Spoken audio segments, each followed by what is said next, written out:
तो आज एक स्टोरी सुनते हैं। लड़के का नाम है परिजात। वो काफ़ी गरीब घर में पैदा हुआ था।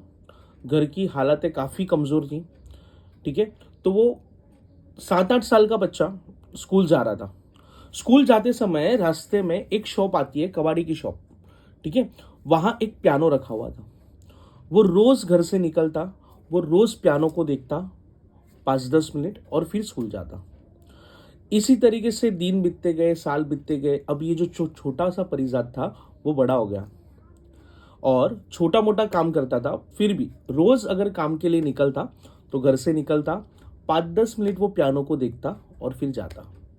बिकॉज इतने सालों से वो पियानो कोई खरीद ही नहीं रहा और वो कबाड़ी की शॉप में वैसे ही पड़ा हुआ है वो पियानो।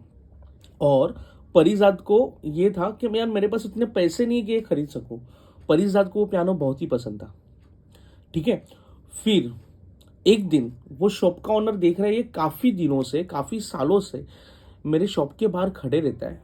मेरी शॉप को 5 से 10 मिनट देखता है और चले जाता है। तो एक दिन शॉप के ओनर ने पूछ लिया कि बेटा यहाँ क्या देखते हो, इतने सालों से मैं आपको देख रहा हूँ। आप आते हो, 5-10 मिनट रुकते हो और कुछ देखते हो और चले जाते हो। तो परिजात बोलता है कि आपके बाहर ये जो पियानो रखा है ना शॉप के बाहर, ये मुझे काफ़ी पसंद है। तो ओनर ने बोला ठीक है तो खरीद लो। तो उसने पूछा परिजात ने कि कितने में। तो उन्होंने बोला कि 45-50 में तो बाकी सबको देता हूँ, पर क्योंकि तुम रोज आके ये पियानो को देख रहे हो, इतने सालों से देख रहे हो, तो मुझे ऐसा लगता है कि तुमको इस पियानो की कदर है। एक काम कीजिए, तुम ये पियानो 20,000 में लेकर जाओ। बाकी सबको तो मैं 45-50,000 में देता हूँ, बट आप ये पियानो 20,000 में लेकर जाओ। बट परिजात ने बोला कि मेरे पास अभी तो इतने पैसे नहीं है, बट हाँ मैं आपको एक वादा करता हूँ कि जिस दिन मेरे पास 20,000 आ जाएंगे उस दिन मैं सबसे पहले आके ये पियानो खरीदूंगा। अभी दिन बदलते जाता है। बोलते हैं ना, हर चीज का दिन बदलता है ना। कूड़े का, जैसे कि हमारे नवाजुद्दीन सिद्दीकी बोलते हैं कि अरे कूड़े का जो जगह होता है वो भी सालों में बदलता है। ठीक है। ये तो इंसानी था परिजात, है ना। तो परिजात का दिन बदलता है। परिजात काफ़ी अच्छा एक बिजनेसमैन बन जाता है। हाँ, हालांकि बहुत ज़्यादा स्ट्रगल थी उसमें, काफ़ी साल बीत जाते हैं। और परिजात को याद आता है कि क्यों ना मैं वो कबाड़ी की शॉप में जाऊँ जो जहाँ वो पुराना पियानो रखा था, क्योंकि उसको बचपन से वो पियानो पसंद था और बचपन से वो पियानो पाने की उसको तमन्ना थी। तो जाता है शॉप पे और शॉप पे जाके वो यहाँ वहाँ देखता है। तो ओनर पूछता है क्या हुआ, क्योंकि ओनर उसको नहीं पहचान पाता, क्योंकि काफ़ी पहले, सालों पहले उससे बात हुई थी। तो ओनर को वो बोलता है कि यहाँ शॉप के बाहर एक ना पुराना पियानो रखा हुआ था, वो पियानो मुझे चाहिए। तो वो पियानो तो अभी कुछ ही दिन पहले बिक गया। इतने सालों से मैंने रखा था, वो पियानो किसी ने नहीं लिया, बट 2-4 दिन पहले ही किसी ने खरीद लिया।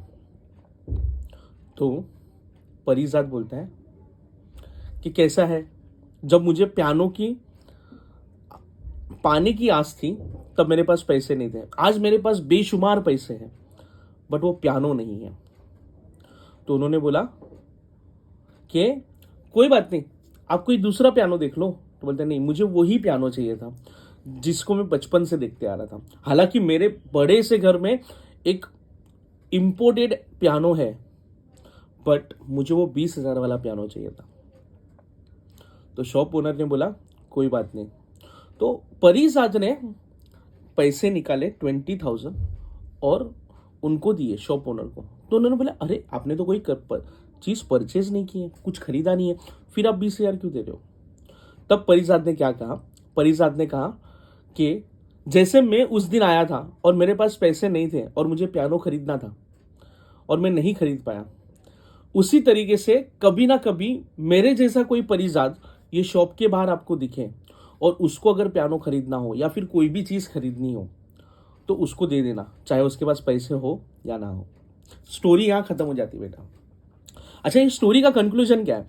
तो स्टोरी का कंक्लूजन है कि हम सभी की लाइफ में वो एक ना एक पियानो ऐसा होता ही है जिसको हम लोग को पाने की काफ़ी इच्छा होती है ना।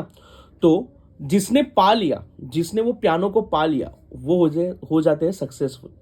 और जिसने नहीं पा लिया, जो पियानो को नहीं पा पाए, ठीक है, वो स्ट्रगल करते रहते हैं। मेरा आपसे यही है कि अगर समझो आपको आपकी लाइफ का पियानो मिल चुका है, ठीक है, तो आप किसी और की हेल्प करो उनकी लाइफ का पियानो हासिल करने में, ठीक है। तो thank you so much for watching this video.